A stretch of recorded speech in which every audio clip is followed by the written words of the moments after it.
मैं 11 दोषियों को दोबारा जेल भिजवाने तक लड़ती रहूंगी। ये सिर्फ बिल्किस बानो की लड़ाई नहीं है, ये लड़ाई इस देश की हर एक बेटी की है जो न्याय की उम्मीद रखती है सुप्रीम कोर्ट से। नमस्कार, आप देख रहे हैं मॉलिटिक्स और मैं हूं आपके साथ कामिनी झा।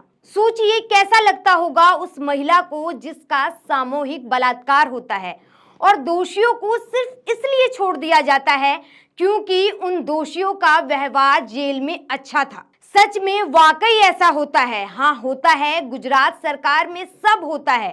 गलती से एक महिला जो कि गर्भवती भी थी उसका रेप किया जाता है, उसके 3 साल के बच्चे को पटक पटक कर मार दिया जाता है।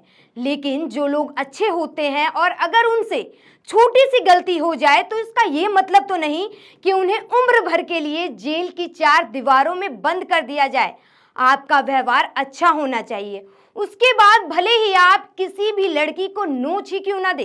गैंगरेप पीड़िता बिल्किस बानो के दोषियों को 15 अगस्त 2022 को गुजरात सरकार की नीतियों के तहत जेल से रिहा कर दिया गया, जिसके बाद से बिल्किस और उसका परिवार डरा हुआ है।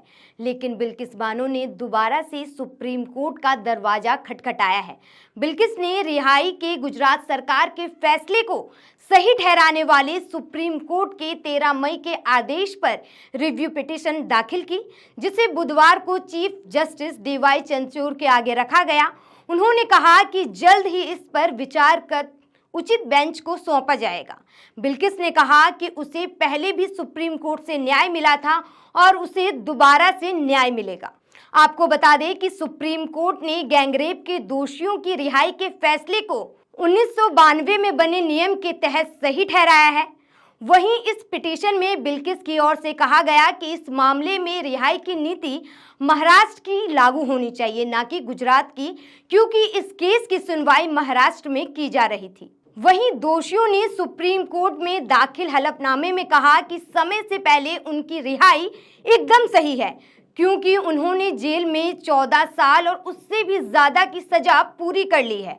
उनका व्यवहार अच्छा पाया गया है। यहाँ बड़ी बात यह है कि जिन दोषियों को अच्छे व्यवहार के कारण रिहा किया गया, उन्हीं में से एक दोषी मितेश भट्ट ने पेरोल पर बाहर आने पर जून 2020 में एक महिला के साथ रेप की कोशिश की थी, जिसकी एफआईआर रणधीर कपूर थाने में दर्ज है।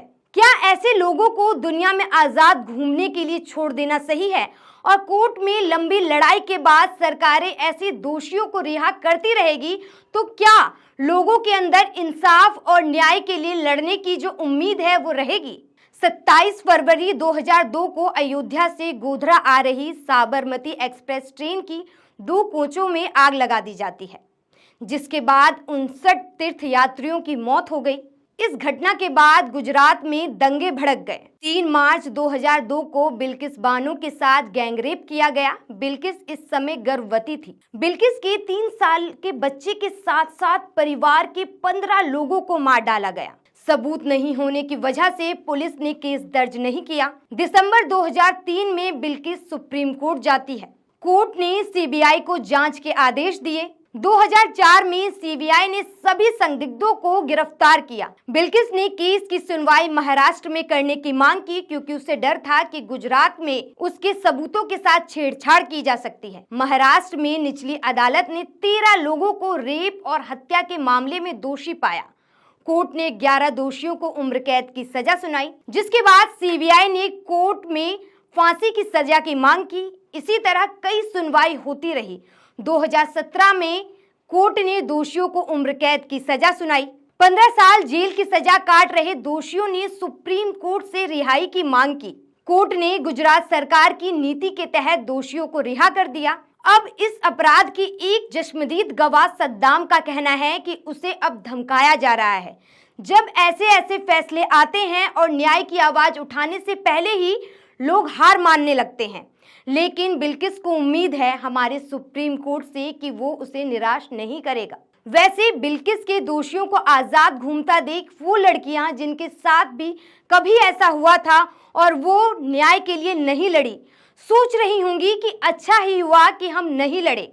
इसीलिए अब ये किसी एक पीड़िता की नहीं, पूरे देश की बेटियों की आवाज है। बिल्किस को न्याय मिलेगा तो बाकी पीड़िताओं को हिम्मत मिलेगी। इसी की तरह तमाम वीडियो को और खबरों को देखने के लिए आप हमारे YouTube चैनल मॉलिटिक्स को सब्सक्राइब कर सकते हैं। नमस्कार।